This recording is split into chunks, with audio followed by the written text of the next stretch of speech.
The marble lobby of the Meridian Medical Center gleamed under the afternoon sun, streaming through floor-to-ceiling windows, casting long shadows across the polished floor where Kenny Rogers stood waiting for the elevator.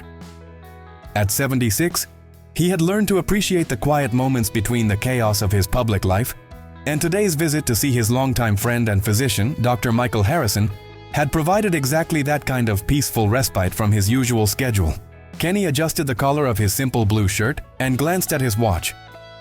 The appointment had gone well. Just a routine checkup that confirmed what he already knew. He was in remarkably good health for a man his age, thanks to years of careful living and the wisdom that comes from understanding your body's limitations. Dr.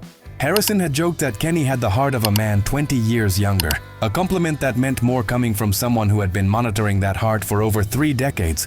The elevator doors opened with a soft chime, revealing a figure that Kenny had seen countless times over the years, but had never really noticed. The man wore the standard-issue gray uniform of the hospital's maintenance staff, his name tag reading Thomas in simple black letters. He appeared to be in his early 50s, with salt and pepper hair that was neatly combed despite the physical nature of his work, and hands that bore the calluses and small scars of someone who spent his days fixing things that others had broken. Kenny stepped into the elevator, nodding politely to Thomas as he pressed the button for the parking garage level. The janitor returned the nod with a gentle smile that seemed disproportionately warm for such a brief interaction, and Kenny found himself wondering about the man's story. There was something in Thomas's eyes, a depth of understanding perhaps, or a quiet sadness, that suggested experiences beyond what one might expect from someone whose job kept him largely invisible to most people. As the elevator began its descent, Kenny noticed that Thomas carried himself with a dignity that transcended his humble occupation. His uniform was clean and pressed, his posture straight despite what must have been years of physical labor, and there was an alertness in his expression that spoke of intelligence and awareness. This wasn't someone who had simply settled for a menial job. This was someone who took pride in his work, regardless of how others might perceive it. The elevator had just passed the 3rd floor when it happened. A grinding sound, metal against metal, followed by an abrupt stop that sent both men lurching slightly. The lights flickered once, twice, then steadied, but the familiar hum of the elevator's motor had gone silent. Kenny felt his stomach drop, not from fear but from the instant recognition of their situation. "Well," Kenny said with the kind of gentle humor he had learned to employ in uncomfortable situations, "this is unexpected." Thomas turned to face him, and Kenny noticed something that made him pause. The man's eyes were alert and understanding, but when Kenny spoke, Thomas's gaze focused intently on his lips rather than his eyes. There was no verbal response, only a slight nod and a gesture toward the emergency call button that suggested they should notify building maintenance of their predicament. Kenny pressed the emergency button and waited for a response. After a moment, a crackling voice came through the speaker. "Emergency services, what's your situation?" "We're stuck in elevator number 3, Kenny replied. 2 passengers between the 2nd and 3rd floors. "Copy that, sir. We're aware of the situation. There's been a power fluctuation in the building's main electrical system. Our maintenance team is working on it, but it may take up to 2 hours to resolve. Are either of you experiencing any medical distress?" Kenny glanced at Thomas, who shook his head and gave a reassuring thumbs-up gesture. "No medical issues here," Kenny responded. "We'll wait it out." As the reality of their situation settled in, Kenny found himself studying his elevator companion more carefully. Thomas had pulled a small notepad and pen from his shirt pocket, tools that Kenny now realized were probably essential for someone whose job required communication with supervisors and colleagues throughout the hospital. Thomas wrote something quickly and showed it to Kenny. "Sorry about this. Building's electrical system has been acting up all week. I'm Thomas, by the way. You're Kenny Rogers, aren't you?" Kenny smiled, both at being recognized and at the thoughtful way Thomas had chosen to communicate. "I am. And you don't need to apologize for the elevator, unless you're moonlighting as an electrical engineer." Thomas's face lit up with silent laughter, and he wrote, "Just a janitor, but I know every system in this building. Been working here 15 years. This elevator's been due for an overhaul for months." 15 years, Kenny said aloud, settling back against the elevator wall. "You must have seen a lot of changes in this place." Thomas nodded and wrote, "Seen people at their worst moments and their best. Births, deaths, miracles, heartbreak. This place holds every human emotion you can imagine." Kenny found himself intrigued by Thomas's perspective. Here was someone who experienced the hospital from a completely different angle than the doctors, nurses, and patients. Thomas saw the behind-the-scenes moments, the quiet struggles, the small victories that happened away from the medical drama. "Do you mind me asking," Kenny said carefully, "are you deaf, or do you choose not to speak?" Thomas wrote, "Born mute. Can hear perfectly fine, just never been able to make the sounds. Most people assume I'm deaf too, but I hear everything. Maybe more than most people because I pay attention differently." Kenny felt a wave of understanding wash over him. "You see things others miss." "All the time," Thomas wrote. "When you can't speak, you learn to observe. People say and do things around me that they wouldn't if they thought I could repeat their words. Sometimes I feel like a secret keeper for the whole hospital." As they settled into what would clearly be an extended wait, Kenny found himself genuinely curious about Thomas's experiences. There was something peaceful about their situation. Two men trapped in a small space, one unable to speak, and the other famous for his voice, finding a way to communicate that transcended their obvious differences. "What's the most interesting thing you've observed in your years here?" Kenny asked. Thomas paused for a moment, considering the question, then wrote, "People think hospital workers don't matter, that we're invisible. But we see everything. Last month I was cleaning outside the pediatric ICU when I noticed a doctor crying in the stairwell. Her patient, a little girl, hadn't responded to treatment. I couldn't say anything, but I sat with her for 20 minutes. Sometimes presence is more important than words." Kenny felt something shift in his chest, a recognition of the profound truth in Thomas's observation. "That little girl, did she recover?" Thomas's face broke into a smile as he wrote, "Turned the corner the next day. Doctor says it was the new medication, but I think it was love. The doctor never gave up on her." They continued talking, or rather Kenny talked while Thomas wrote. For over an hour, Kenny learned that Thomas lived alone in a small apartment near the hospital, that he had never married because he felt his inability to speak would be a burden to a partner, and that he had been working since he was 16 to support his elderly mother until her death 5 years earlier. "I have no family left," Thomas wrote. "This hospital is my family now. The doctors and nurses who take time to acknowledge me, the patients who smile when they see me, they're all I have." Kenny felt a deep sadness at the isolation implied in Thomas's words, but also admiration for the dignity with which the man faced his solitude. "You must have learned a lot about people over the years." "More than I ever wanted to know sometimes," Thomas wrote.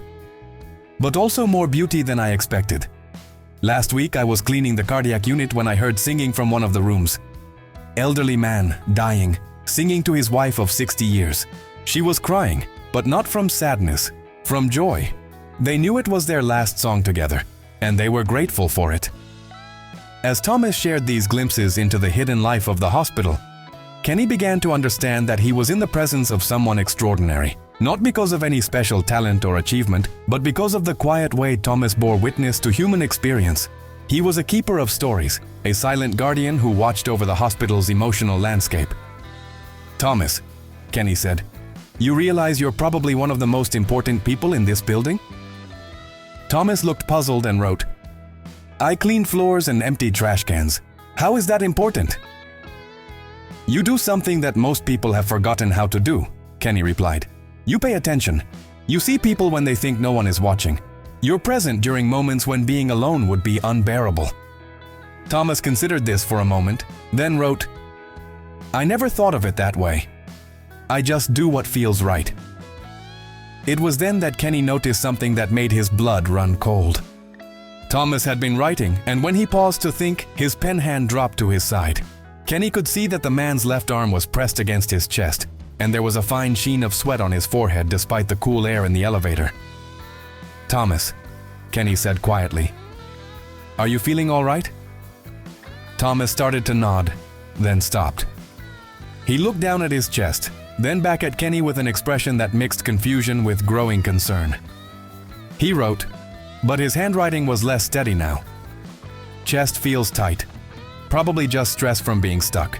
Kenny's years of life experience, combined with his recent visit to Dr. Harrison, had taught him to recognize the signs of cardiac distress.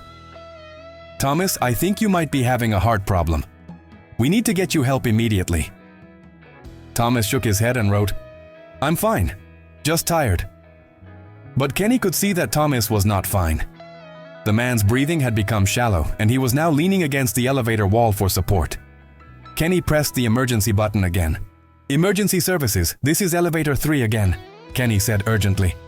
"One of the passengers is experiencing what appears to be cardiac distress. We need medical assistance immediately." "Sir, our emergency medical team is on standby, but we can't access the elevator until power is restored to the motors. Can you describe the symptoms?" Kenny looked at Thomas, who was now sitting on the floor of the elevator, his face pale but his eyes alert. Chest pain, sweating, difficulty breathing. He's conscious and alert, but clearly in distress. "Sir, is the patient able to communicate his medical history?" Kenny turned to Thomas. "Do you have any heart problems? Any medications?" Thomas wrote shakily. "High blood pressure. Take pills but missed today's dose. No heart problems before." Kenny relayed this information, then listened as the emergency operator began providing instructions for cardiac care. The problem was that most of the standard first aid procedures required the patient to be moved to a lying position, which was impossible in the confined space of the elevator. "Sir," the operator said, "the most important thing right now is to keep the patient calm and still. Talk to him, keep him conscious, and try to help him control his breathing." Kenny looked at Thomas, who was now clearly frightened. The man who had spent 15 years caring for others was now in desperate need of care himself, and Kenny realized that he was Thomas's only hope until medical help could reach them. "Thomas," Kenny said, settling down on the floor beside him, "I want you to listen to me. You're going to be okay, but I need you to stay calm and breathe with me." Thomas nodded, his eyes fixed on Kenny's face with the intensity of someone clinging to a lifeline. Kenny began to speak in the low, steady voice that had comforted millions of listeners over the decades. "I want you to focus on my voice, Thomas. Don't think about anything else right now. Just listen and breathe." For the next 20 minutes, Kenny talked steadily to Thomas, sharing stories from his life, describing peaceful scenes from his childhood in Texas, anything that might help distract from the pain and fear. Thomas listened with complete attention, his breathing gradually becoming more regular as Kenny's voice provided an anchor in the storm of his medical crisis. "You know, Thomas," Kenny said, "I've performed for millions of people over the years, but I don't think I've ever had a more important audience than you right now." Thomas managed a weak smile and wrote with trembling hands, "Better than Carnegie Hall?" "Much better," Kenny replied, "because this performance might actually save a life." It was during this conversation that Kenny began to understand something profound about his elevator companion. Despite his inability to speak, despite his humble job, despite his apparent isolation, Thomas possessed a strength and grace that were remarkable. Even in the midst of his medical crisis, he was more concerned about inconveniencing Kenny than about his own pain. "Don't apologize," Kenny said when Thomas wrote an unnecessary sorry. "You didn't choose to have a heart attack any more than I chose to be stuck in this elevator. We're just two people helping each other through a difficult moment." As time passed, Kenny found himself sharing more personal stories with Thomas than he had with most people in his life. There was something about Thomas's silent attention, his complete presence, that invited honesty and vulnerability. "I've been thinking a lot lately about legacy," Kenny said. "What we leave behind when we're gone. I always thought it would be my music, my records, my concerts. But sitting here with you, I'm realizing that maybe the most important legacy is simpler than that. It's the moments when we choose to be present for each other." Thomas wrote, "You're being present for me now. That's a pretty good legacy." Finally, after what felt like hours but was actually about 90 minutes, they heard voices outside the elevator shaft. The building's power had been restored, and the emergency medical team was preparing to manually open the doors. "Thomas," Kenny said as they heard the sounds of rescue approaching, "I want you to know that this has been one of the most meaningful conversations of my life." Thomas wrote one final message before the doors opened. "Mine too. Thank you for seeing me." The elevator doors parted to reveal a team of paramedics, Dr. Harrison among them. As the medical team worked to stabilize Thomas and prepare him for transport to the cardiac unit, Kenny found himself reluctant to leave his new friend's side. "I'll visit you as soon as they'll let me," Kenny promised, as Thomas was being wheeled toward the cardiac care unit. Thomas nodded and squeezed Kenny's hand, the first physical contact between them, a gesture that spoke louder than any words could have. 3 days later, Kenny returned to the hospital, not for a medical appointment but to visit Thomas in the cardiac care unit. He found his friend sitting up in bed, looking much healthier but still weak from his ordeal. Thomas had his notepad ready and showed Kenny a message. "Doctors say you saved my life. They think the stress of being trapped triggered the heart attack, but your calm presence prevented it from being fatal." "We saved each other," Kenny replied. "You reminded me what really matters in life." Over the following weeks, Kenny visited Thomas regularly during his recovery. What had begun as a chance encounter in a broken elevator had evolved into a genuine friendship that enriched both their lives in unexpected ways. Kenny learned that Thomas had always dreamed of traveling but had never been able to afford it. Thomas discovered that Kenny had always wanted to understand the experience of people who lived with disabilities, but had never known how to ask. Their friendship became a bridge between two very different worlds, offering each man perspectives he had never considered. When Thomas returned to work a month later, he found that his job had been transformed in subtle but meaningful ways. Kenny had spoken with hospital administration about Thomas's unique role in the hospital community, and while his official title remained the same, he was now also recognized as a patient advocate, someone whose observational skills and compassionate presence could be valuable in helping patients feel less alone. "Thomas sees things the rest of us miss," Kenny had told the hospital director. "He has a gift for being present with people in their most vulnerable moments. That's not something you can teach. It's something you either have or you don't. And Thomas has it in abundance."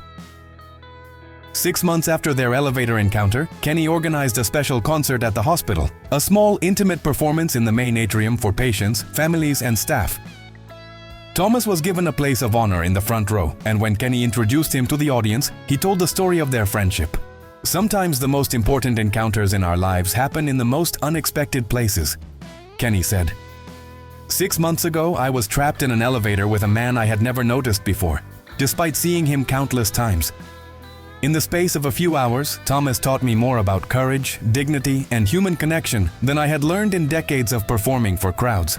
Kenny dedicated his performance that evening to Thomas and to all the hospital workers whose daily acts of service often went unrecognized. But more than that, he used the opportunity to highlight the importance of seeing and acknowledging the people who work in the background of our lives. The cleaners, the maintenance workers, the support staff who make everything else possible.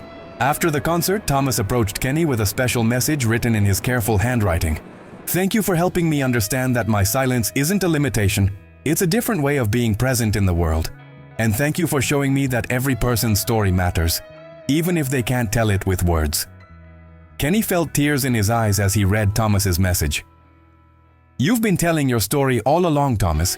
Through your actions, your kindness, your willingness to be present for others. That's the most eloquent communication I've ever encountered." Their friendship continued to deepen over the years that followed. Kenny began visiting the hospital regularly, not just to see Thomas, but to spend time with patients and families who could benefit from his presence. Thomas became Kenny's guide to the hidden world of the hospital, introducing him to patients who were struggling with isolation, families who needed comfort, and staff members who were carrying heavy emotional burdens. Together, they developed an informal program that paired volunteers with patients who needed companionship during long hospital stays. The program, which they called Silent Guardians, was based on the principle that sometimes the most powerful healing happens not through medical intervention, but through human connection. Extended ending. The Silent Guardians. "Thomas taught me that you don't need words to communicate care," Kenny would tell potential volunteers during the monthly orientation sessions that became a cornerstone of the Silent Guardians program. "Sometimes the most important thing you can offer someone is your presence, your attention, and your willingness to sit with them in their difficulty without trying to fix anything. We live in a world that's always rushing to solve problems. But sometimes people don't need solutions. They need witnesses to their pain." The program grew to include dozens of volunteers, many of them retired people who had found new purpose in providing comfort to hospitalized patients. Former teachers, nurses, business executives, and craftspeople all discovered that their life experiences had prepared them for this most essential human skill: simply being present for others in their most vulnerable moments. But Thomas remained at its heart, training new volunteers in the art of being present, teaching them to observe and respond to the subtle signs of emotional distress that medical professionals focused on clinical concerns might miss. During training sessions, Thomas would demonstrate his unique approach to patient interaction. He would enter a room silently, assess the patient's emotional state through observation, and then find small ways to provide comfort. adjusting a pillow, opening curtains to let in natural light, or simply sitting quietly nearby until the patient felt ready to acknowledge his presence. His notepad became a bridge to deeper conversations, allowing patients to share fears and concerns they might not voice to busy medical staff. Watch how Thomas enters a room. Kenny would tell new volunteers. He doesn't announce himself or immediately try to engage. He allows people to remain in their own space while making it clear that he's available if needed. That's a skill that takes years to develop, but Thomas makes it look effortless. Margaret Coleman, a retired librarian who became one of the program's most dedicated volunteers, later wrote about her training experience. Thomas taught us that silence isn't the absence of communication. It's a different form of presence that allows people to feel heard even when they're not speaking. He showed us how to read the language of gesture, expression, and posture that reveals so much about what people are really experiencing. 3 years after their elevator encounter, Kenny was invited to speak at a national conference on patient care hosted by the American Hospital Association. He chose to tell the story of his friendship with Thomas, using it to illustrate the importance of recognizing the dignity and worth of every person who contributes to the healing environment of hospitals, not just doctors and nurses, but the entire community of people who make hospitals function. I met Thomas when we were both trapped in a broken elevator, Kenny told the audience of healthcare professionals gathered in the Chicago Convention Center. But what I discovered is that Thomas was never really trapped at all. His inability to speak had never limited his ability to communicate the most important things: compassion, understanding, and genuine care for others. In fact, his silence had become his superpower, allowing him to connect with people in ways that those of us who rely on words often cannot. Kenny's presentation included video testimonials from patients and families who had been helped by Silent Guardians volunteers. A young mother spoke about how Thomas had sat with her during her infant son's surgery, never saying a word, but somehow communicating through his presence that she wasn't alone in her terror. An elderly man described how a volunteer had helped him process his wife's death simply by being willing to sit with him in his grief without trying to offer empty platitudes about how everything happens for a reason. The response to Kenny's speech was immediate and overwhelming. Healthcare administrators approached him afterward, eager to learn how they could implement similar programs in their own facilities. Social workers shared stories of patients who had been helped by informal versions of what Kenny was describing. Chaplains spoke about the spiritual dimension of presence that transcended specific religious beliefs. Kenny's speech led to invitations to speak at other healthcare facilities, and soon the Silent Guardians program was being replicated in hospitals across the country. Thomas became a consultant for these programs, traveling with Kenny to share his insights about the power of quiet presence in healing environments. Despite his inability to speak, Thomas became one of the most sought-after presenters in healthcare circles, his written presentations and demonstrations more powerful than most verbal presentations. "People assume that because I can't speak, I must be isolated or limited," Thomas wrote in a presentation he gave to hospital administrators in Seattle. "But silence has taught me to pay attention in ways that speech might have prevented. I've learned that healing happens in the spaces between words, in the moments when we simply choose to be with each other. When you can't fill silence with words, you learn to make that silence itself a gift."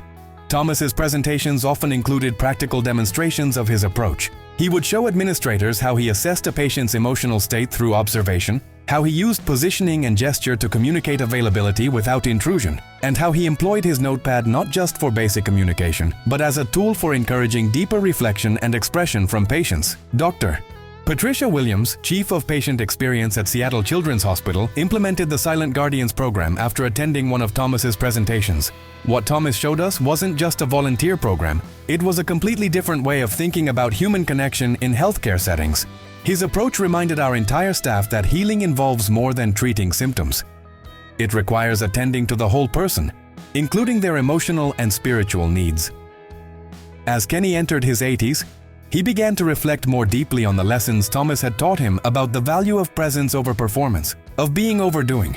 Their friendship had fundamentally changed how Kenny understood his own purpose in the world, shifting his focus from entertaining audiences to truly connecting with individuals. "For most of my career, I thought my job was to entertain people, to help them forget their troubles for a few hours," Kenny told a journalist in one of his final interviews for AARP magazine. "But Thomas taught me that sometimes the most important thing you can do is help people feel less alone in their troubles, to sit with them in their difficulty and let them know they matter. That's not entertainment. That's ministry in the truest sense." This shift in understanding led Kenny to modify his later performances, incorporating moments of silence and reflection that acknowledged the struggles audience members might be facing.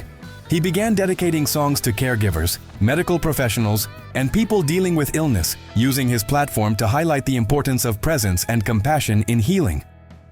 On Kenny's 80th birthday, Thomas presented him with a special gift, a leather-bound photo album documenting their years of friendship and the growth of the Silent Guardians program.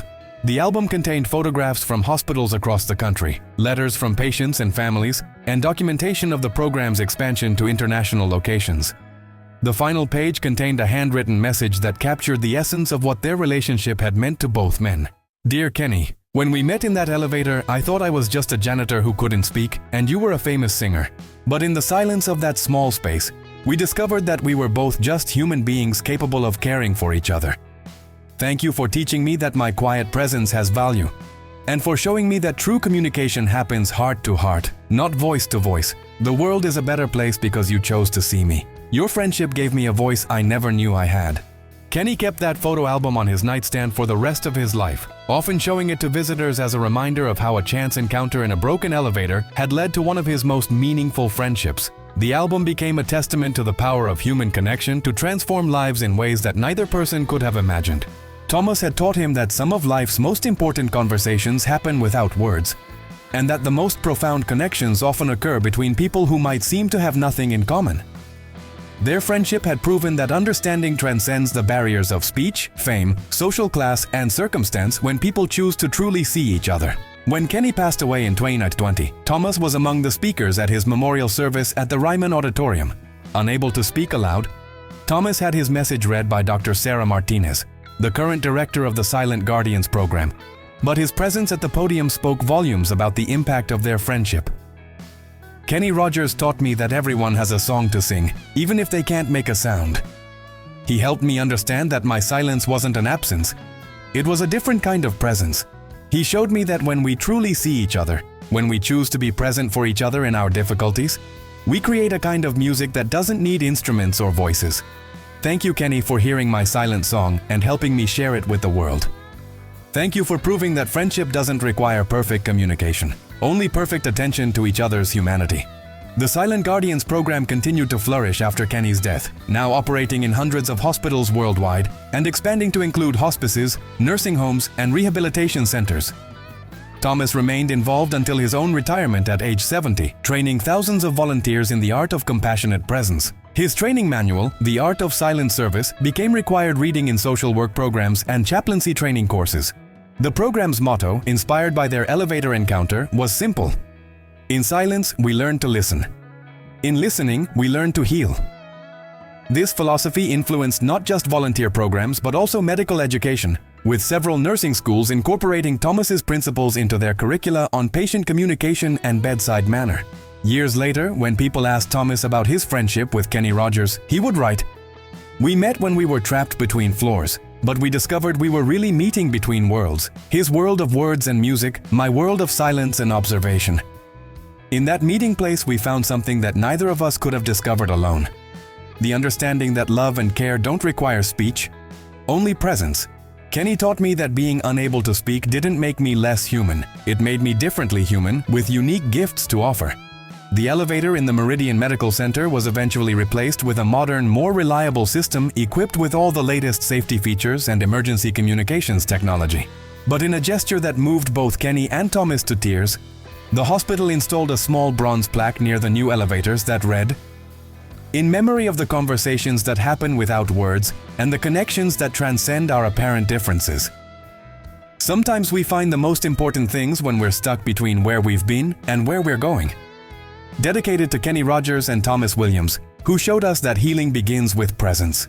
The plaque's unveiling ceremony became an unexpected celebration of the Silent Guardians program and its impact on the hospital community. Dr. Harrison, Kenny's longtime physician, spoke about how the program had transformed the culture of patient care throughout the medical center. Nurses shared stories of how Silent Guardians volunteers had helped them provide better emotional support to patients and families during difficult times. Thomas would often pause to read that plaque during his daily rounds, even after retirement when he continued volunteering at the hospital 3 days a week.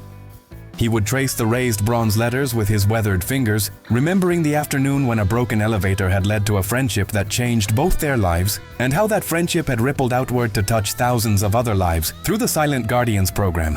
Sometimes other hospital employees would find Thomas standing quietly before the plaque, and they learned to recognize these moments as opportunities for their own reflection. Visitors to the hospital often stopped to read the inscription, and many reported feeling a sense of peace and hope from its message about finding meaning in unexpected circumstances. The plaque became an unofficial shrine where people left small tokens, flowers, prayer cards, photos of loved ones who had been helped by the program. Thomas would carefully collect these offerings during his rounds, creating a small memorial garden in the hospital's chapel where families could find comfort during difficult times. Dr.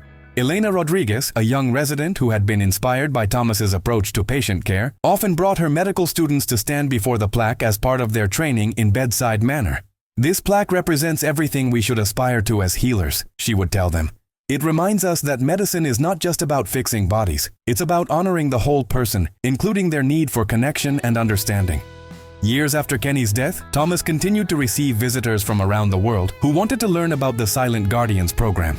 He would always begin these conversations by bringing them to the plaque, using it as a starting point to discuss the principles that had guided his friendship with Kenny and their work together. One particularly meaningful visit came from Dr.